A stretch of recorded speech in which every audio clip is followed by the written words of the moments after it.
divide and conquer. I mean, if you wonder why American society is so divided, I mean, divided in so many ways. It isn't just that the divides are deep, it's that the divides are so many. Black and white, race against race, advocates of this issue against opponents of this issue, even men against women and women against men. There isn't a single category within that society that doesn't have some corresponding nemesis. It's just divide and conquer, playing out domestically. And Democrats and Republicans is just another one of these divisions, because the country has been conquered by corporate economic imperialists. Look, I don't care who you vote for in November, because power doesn't care who you vote for in November. I've said it before. If you imagine that unelected power of the private sector is going to entrust the public with deciding how things are going to be run and who's going to run things, then you're living in a fantasy. It's absurd. America has subverted, sabotaged, and strangled democracies all around the world. They've been interfering with, tampering with, rigging elections across the globe for decades, from Haiti to Honduras, from Italy to Iran, from Syria to South Africa.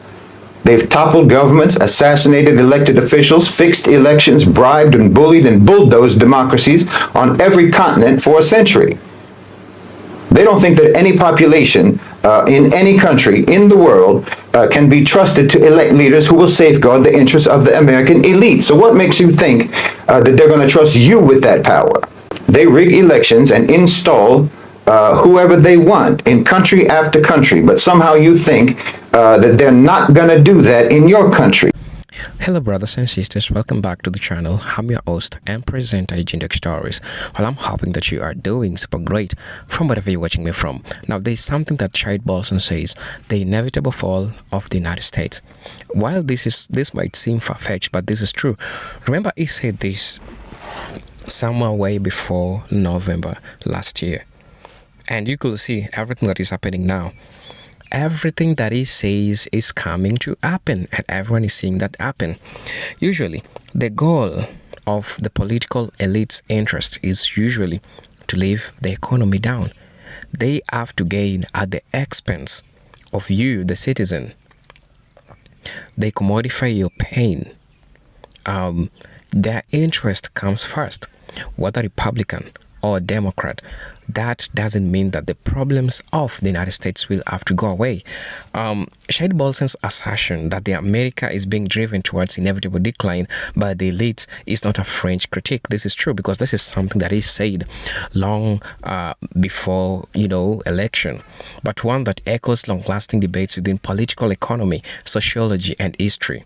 Remember, his arguments situates the United States as an empire in decline, not simply due to external pressure or historical fate, but because of deliberate policies. Mark the word deliberate policies and structural imbalances orchestrated by a ruling elite whose interests are increasingly divorced from those of the general population. To understand these theses, we need to look at historical lenses. We need to go through history and look at these in an historical lenses. When was really America a great country? That's a question that most of people usually ask.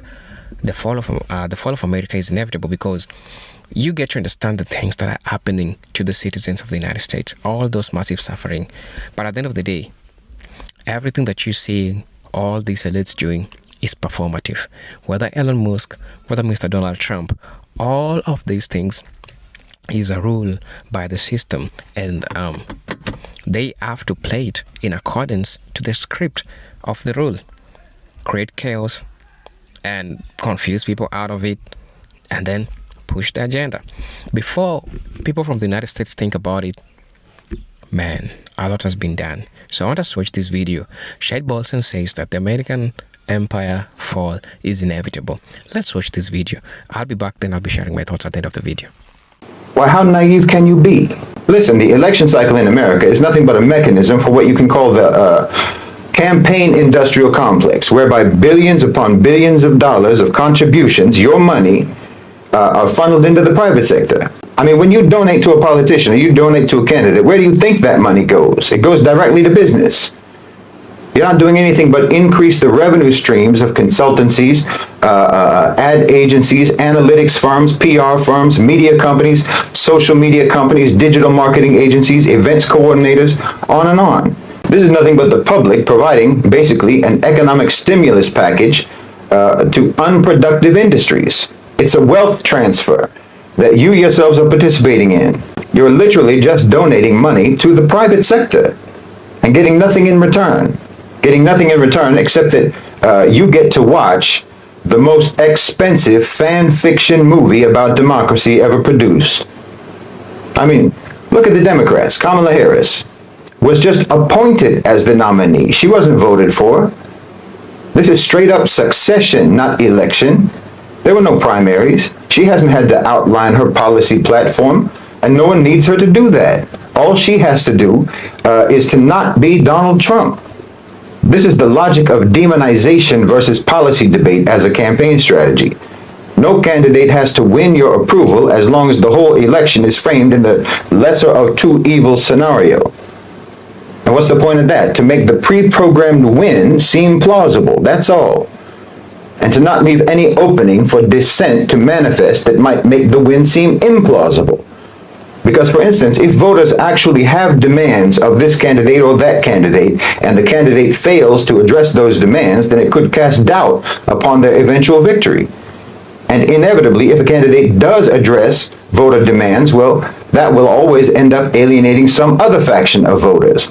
So we don't talk about issues. We don't talk about how to deal with issues. We just rally behind our party's candidate in lockstep because the other party's candidate is literally the devil incarnate.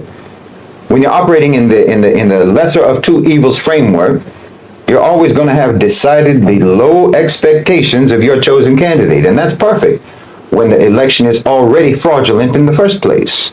So this uncomplicates the rigging process. Yes, I said rigging, and don't think for a second, don't you imagine that that's a conspiracy theory, that the U.S. rigs elections. But between 1946 and 2000, America is documented to have interfered with, tampered with, malignly influenced, or outright rigged at least 88 elections from Europe to Latin America to Asia to Africa. So again, if you think that they'll do this everywhere else, but your so-called democracy is pristine, I would have to ask you why you think so. Why would it be more important to the power structure to control the outcome of an election in, say, Guyana, than it would be for them to control the outcome of an election in the United States of America? Because yes, Guyana is one of the countries where America rigged elections in the past. I'm telling you, I don't care who you vote for, because power doesn't care who you vote for, because the outcome is not determined by you. You know, Biden stepped aside because his pre-programmed victory could never be convincing. But look, Biden himself, the fact of Biden, a man who is literally in late-stage senility, a man who is visibly disintegrating before our eyes, the very fact that he was not only president, but was absolutely going to be run for another term, despite being a cadaver on strings, that should let you know that power does not reside in that office. Politicians serve two functions. The first is to distract you with the performance of democratic government, and the second is to be effigies that can be burned to satisfy public anger when the policies dictated by the private sector impose misery on the population. So when an American asks me who should they vote for, or when they say that this one is better than that one, or at least not as bad as that one, and what do I think, and so on and so on and so on, well, you may as well be asking me about which Marvel superhero is better than the other, because you're not talking to me about figures who have any real significance with regards to policy. You're not talking to me about figures who actually exert any control over anything. You're not talking about the real existing power structure. You're asking me to give you an opinion about a fictional scenario in which your government wields independent power. As long as you're fixated on this charade, there's no danger whatsoever of you ever having any impact on policy. You're just facilitating and collaborating with the divide and conquer tactics of the owners and controllers of global financialized capital. And I don't know how you can be so propagandized, to be honest. I don't know how you can be so propagandized that you can't even notice that actually your own media does tell you every day that the government is not in charge. I mean, how many times have you read, or how many times have you heard in the media, the market will decide? We'll have to see what the market does, and so on. But when they say the market, they don't mean you and I. They mean big business, multinational corporations, asset managers, stock market whales, not voters, not citizens, not Democrats, and not Republicans. You live in an oligarchy, and your so-called democracy is only performed as a distraction to keep you from noticing that fact. Now, for this election in the U.S., as I've said, Harris and Trump are just mascots representing two different factions of the OCGFC. And it's going to be just like what happened in Venezuela. The only way that Trump can win is by trying to out-rig the election rigging of the Democrats. But the Democrats are the incumbents, like Maduro was. So they have the advantage of overseeing the succession, and Harris is likely to win. The only thing that Trump can do is to try to boost his own popularity to the point that Harris's pre-programmed victory looks less plausible. But like I said before, it's not musical chairs, where both candidates are walking in circles around the chair until the music stops, and then they have to race for the seat. Kamala is already in the seat, just like Maduro, and it's harder to get someone out of that seat than it is to just sit in it. So it looks like the neocons will probably stay in the White House. And that just means that the real battle between the military-industrial complex OCGFC and the global-oriented OCGFC, that battle is just going to go on a while longer. But if you're fool enough to think that you have to drop everything in order to ensure that Kamala Harris will win and Trump will lose, well, then you're literally like someone who can watch those old Roadrunner cartoons and still get worried and anxious about whether or not the coyote is going to catch him. I mean, I know it's important for you to think that you have some kind of control, but the truth is, the reality is, you're not writing this story. And you're not writing how this story goes. And as long as you think that you are writing how this story goes or participating in it in any way whatsoever, then that just ensures that you will always be nothing but a spectator. Unless and until you redirect your activism towards the private sector, and I mean organize and mobilize with the understanding that, for example, corporations are political entities. So treat them as such, deal with them as such, impose expectations and demands upon them as such. Unless and until you do that, all your get out the vote initiatives, all your campaigning, all your voting will never do anything for social and political change except to ensure that it won't happen. Boeing, for example, just used your government to make around $20 billion. Boeing, Raytheon, and all the other merchants of death and destruction. They just got $20 billion of your money to keep the genocide going in Gaza.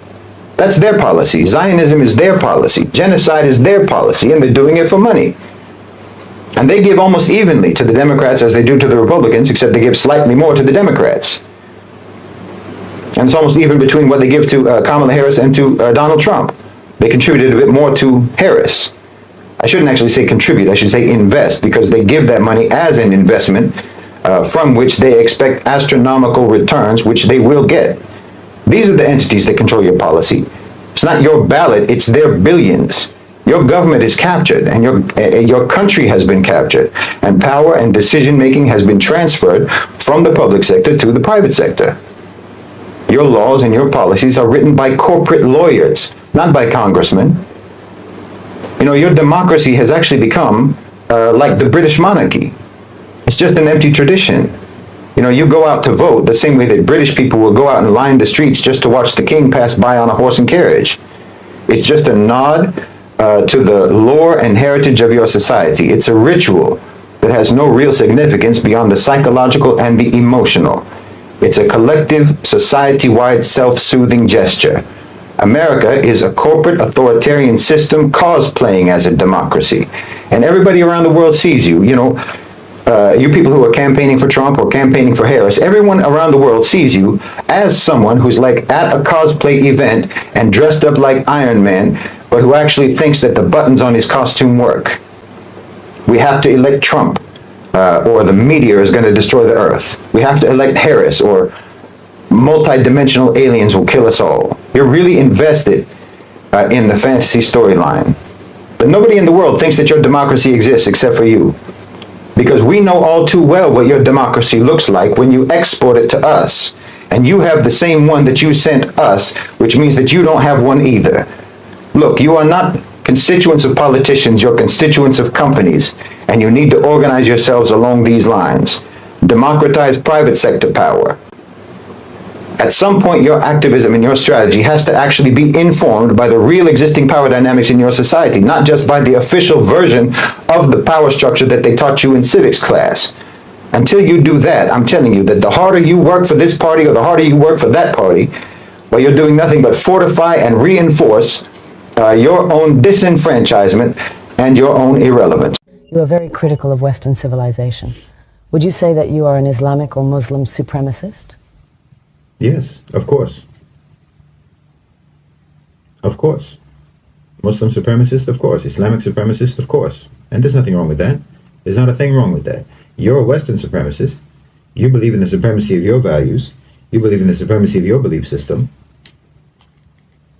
You believe in the supremacy of your belief system so much that you want the whole world to follow it. You try to force the entire world to follow your belief system because you believe it's so right. You came up with the Universal Declaration of Human Rights. You took it upon yourself to decide what are the human rights for the entire human race. Well, all right, but I mean, That's supremacist.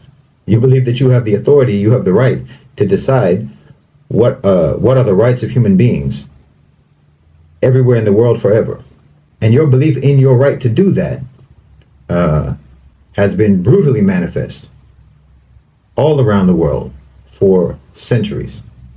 Not for years, not for decades, for centuries. But the difference is that in Islam, to believe in the supremacy of Islam includes everything about Islam, meaning that one of the things that we believe in is that we don't have the right to compel you to follow our beliefs. But you don't have that. You absolutely believe that you have the right to compel others to follow your beliefs. And the entire 20th century, and forget that, the 19th century, and as long as anyone can remember, is testimony to the fact that you believe that you have every right in the world to force all of the people in the world to follow your belief system. That you have the right to impose that on people. And people all over the world, in Africa, in Latin America, in Asia, in the Middle East, everywhere in the world can testify to the fact that you don't believe that you don't have a right to compel people. You absolutely believe that you have the right to compel people through force, through invasion, through occupation, through colonialism, through imperialism, through extremely coercive economic policies. But Muslims, we don't believe that we have the right to impose that. We believe lakum dinukum waliya din. To you your way, to us our way. To you your deen, to you your belief system, your way of life, your lifestyle, your approach to the world, and to us ours. That's part of our belief. So our supremacist nature about Islam includes the fact that we don't have a right to compel you to follow our way. We believe that our belief is superior.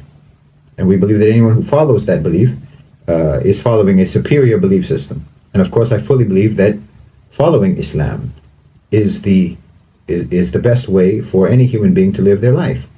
And the perfect set of laws, the perfect set of ethics, the perfect set of morals for any individual to follow and for any state to follow. Being a Muslim supremacist isn't racial. Muslim isn't a race. It's not an ethnicity. It's a belief. And we absolutely believe in the perfection and superiority of what we believe in. We have absolute conviction about that, absolute commitment to that, certainty about that, yaqeen about that.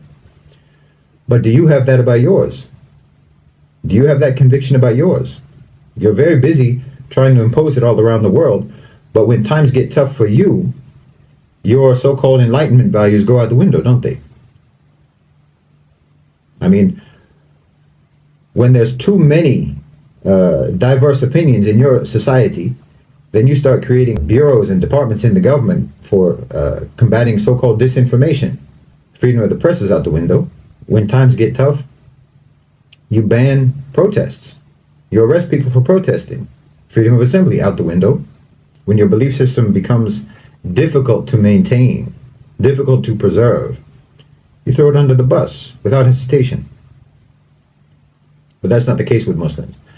Muslims throughout imperialism, throughout colonialism, throughout the Crusades, throughout poverty, throughout war, throughout invasion, throughout occupation, have maintained their belief. Even without the Khilafah, even without the Islamic State, and even without the Islamic Empire, Muslim societies are still strong and committed to Islam. We're still committed to our belief system. Nothing can change that. Maybe we have failed states, but we don't have failed societies. We don't have failed cultures. Our governments may fall, but our people remain the same. Our people remain committed to the same values, to the same morals, to the same moral laws, regardless of whether there's a government over them to enforce that. But that's not the case with you. even though you're trying to impose your value system all around the world, when things become difficult in your own societies, you abandon your principles, you abandon your values. They're insufficient for preserving the security and the stability and the tranquility of your societies. They're insufficient. They're inadequate for that.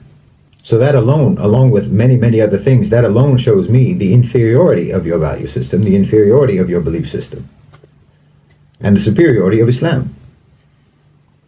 And your belief system, your Enlightenment values, are extremely selectively applied in your society throughout your history.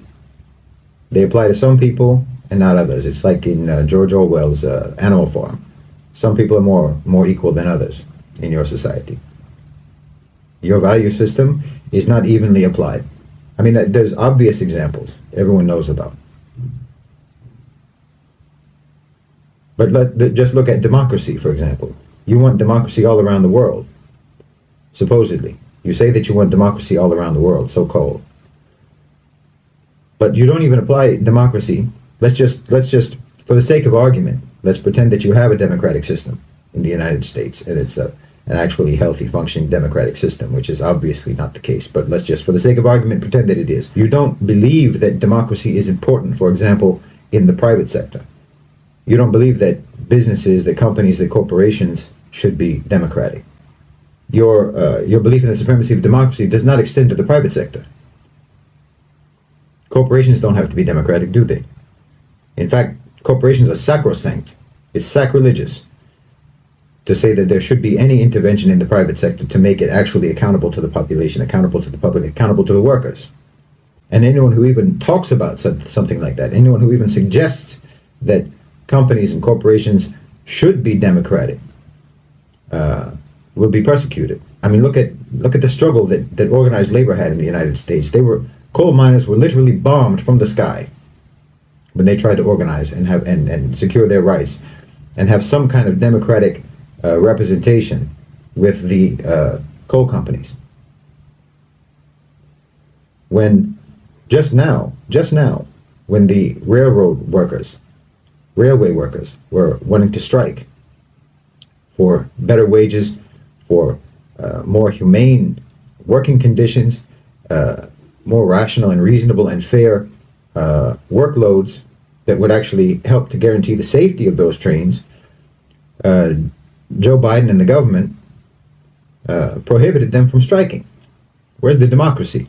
Because you don't mean the things that you say. You don't mean the values that you espouse. You don't mean it. If you meant it, then you would apply it across the board. You would apply it to everybody in all institutions and all dimensions of your society. It would be applied everywhere, but it's not. Democracy doesn't belong in the workplace. Democracy doesn't belong in the company, in the business, in the corporation. And no one's even supposed to suggest that it should. That's an inferior belief system. It's inadequate. It's inadequate for building a civilization, for building a cohesive society. Because look, the only group identity, the only sort of group identity that makes any sense at all, it's not racial, it's not ethnic, it's not nationalistic, not even based on language or shared culture or shared heritage. None of that makes any sense as a shared group identity. The only thing that makes sense is shared belief system. That's the only thing that makes sense as a group identity from which you can build cohesion and camaraderie and brotherhood and solidarity between people. Only belief system. You can have a certain skin color and have nothing whatsoever in common with other people who have that skin color. You can have the same language and certainly have nothing in common whatsoever with someone who speaks the same language. You can, I'm German Irish. What do I have to do with all of the other people in the world who were German Irish? Just because we're German Irish, we have nothing in common. And yet I have more in common with a Muslim from Mali, with a Muslim from Indonesia, with a Muslim from Morocco, with a Muslim from China, from Chechnya. I have more in common with them immediately, instantly, effortlessly. We have the same frame of reference. We have the same moral code. We have the same belief. We admire the same people. Our heroes are the same heroes. Our role model is the same role model. I have more in common with them than I have with someone whose belief system is different from mine, but who looks like me, or who speaks my language, or who comes from my country. That doesn't create solidarity, and there's no reason why it should. Solidarity should be based on shared belief. People who share class identification, that makes some sense, but it's very narrow. It's not deep, it's not that meaningful. It's sort of ad hoc. You can have class solidarity on an ad hoc basis, meaning you can have solidarity with other people in the working class, other people who are poor, or if you're on the other end of the spectrum, other people who are rich, because you have shared material interests. Those things are not identity markers that make any sense for building group solidarity, group cohesion, group identity, and sense of brotherhood and fraternity and togetherness and unity. And, this is why in the West you have, popping up all the time, all of these various identity groups, instead of, well, we all believe in Western values. We all believe in Enlightenment values. You don't have any set of civilizational values that actually build real solidarity and cohesion among your people. Because even the beliefs that you have, even the values and the beliefs that you have are incoherent and are divisive. Hello guys, welcome back to the channel. I'm hoping that you are doing super great from wherever you're watching us from. As you know, I'm your host and presenter, Genocide Stories, and I think these are important topics for us to get to have a talk about, because I'm really appreciative that we have people like Shahid Bolson that points out all these things that are affecting people, the world, how the global West is being performative, how hypocritical they are. Now, historically, the American Republic was founded with deep tensions between democratic ideals and the power of wealth. The founding fathers were themselves elites, many of whom feared what is called the mob rule, and structured a system with checks against direct democracy. However, the 20th century, particularly the post-World War II era, saw the rise of a new elite class, which is called the corporate executives, financial institutions, and military-industrial actors, who increasingly shaped public policy. When you get to look at the works of Wright Mills, The Power Elite, which was written in 1956, you get to understand that he argued that a triad of military, that's corporate, and political leaders had come to dominate the American system, effectively consolidating decision-making away from the electorate. They rig, they control the system, they do how they want, they do things in the best way that they want, but at the end of the day, they are the people who run, they are the elites, right? They decide who is going to win the election, they decide who is going to lose the election, just how Shahid Bolson has said. Whether they win, whether they lose, they'll always win. There is nothing like they're just going to be winning fully and agreeing with it, right? That's just something that usually happens. I'm also going to be talking about neoliberalism and the commodification of society. Now, Bolson's critique aligned with broader discontent towards neoliberalism, the economic philosophy that gained global traction in the 1980s under Reagan and Thatcher, if you remember them. Neoliberalism promotes deregulation, privatization, and austerity, right? These are principles that, while enriching corporate actors and financial elites, have hollowed out America's industrial base, disempowering labor unions and exacerbated wealth inequalities. The financial crisis of the year 2008 laid bare these structural weaknesses, showing how speculative finance could endanger the global economy while elites remain insulated from consequences. The elites are untouchable. Whether the world is crumbling, whether the economy is falling, they'll always come first. They'll always try to put themselves first, right? Now, the decline of public institutions. Let's talk about this. As the elite class increasingly extracts value from society without reinvesting in its human or infrastructural capital, the public institutions suffer so much. That includes schools, healthcare, transportation, and housing have been progressively underfunded or privatized. The erosion is not accidental. It is often a byproduct of elite lobbying and policing influence that seek short-term profits over long-term stability. Now, look at historian like Tony Judd, who noted that when public services are weakened, civic trust diminishes and societies fragment. We also talked about that. Remember American militarism and imperial overreach. This is another factor that I feel like we need to talk about. Now, look at this in this perspective. From a historical perspective, imperial decline is associated with military overreach. America's vast global military presence, over 750 bases in more than 80 countries, mirrors the imperial overstretch seen in Rome or Britain. These commitments drain national resources and provoke resistance abroad, as in Iraq or Afghanistan, right? The country that they chooses to do that. Bolson emphasizes how elites profit from perpetual war through defense contract, intelligence agencies, and reconstruction deals at the cost of national cohesion and economic sustainability. This is how they tend to do this. Remember, we also talk about the internal decay and social fragmentation. The American social life is as good as dead, right? Why am I saying so? Because the type of life, the quality of life that people live, when they try to compare it with other countries or how other people live, people get to realize that their life is a lie. They're not getting things like, they're not getting quality things, no quality time. There is a family fragmentation. People are living a social media life where physical communication is not there. People are being replaced by AI. What implication does this have to the future social cohesion of people? Really, this means that there is a dead social life for the Americans, right? Now we get to understand that no empire falls solely from foreign threats. As historian Arnold Tony B.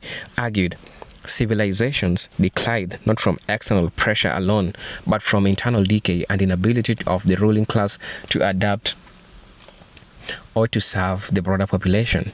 Now, in the American context, this is seen in rising social unrest, racial polarization, distrust in institutions, and the decay of civil discourse. The elite class, instead of addressing these issues, they amplify division for political and economic gain, further destabilizing the republic. Also, there is a crisis of legitimacy as amongst the things that we need to talk about. Now, legitimacy is the cornerstone of any stable political system. We need to understand that, right?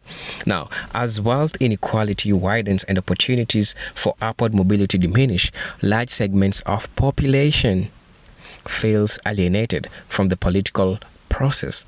The perception and the reality that policy is shaped by the wealthy erodes trust in democracy itself. Look, the Princeton study by the Gillens, and that's in page 2014, which found out the economic elites and organized business interests have a substantial influence on U.S., while average citizens have little to none, these influences that you're talking about.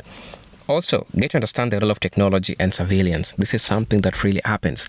Bolson also critiques the role of technology in entrenching elite control.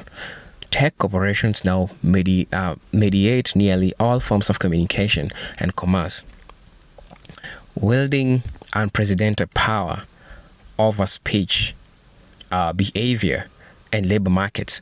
Algorithms, data harvesting, and surveillance capitalism have enabled a form of social control that reinforces elites' dominance while commodifying every aspect of life, including your own descent.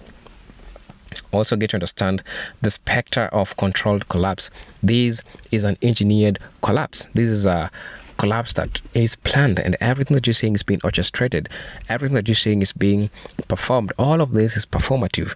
Now get to understand that Bolson suggests that the decline of America may not merely accidental, but is being managed, if not orchestrated, by elites who seek to preserve their wealth and power in post-national order.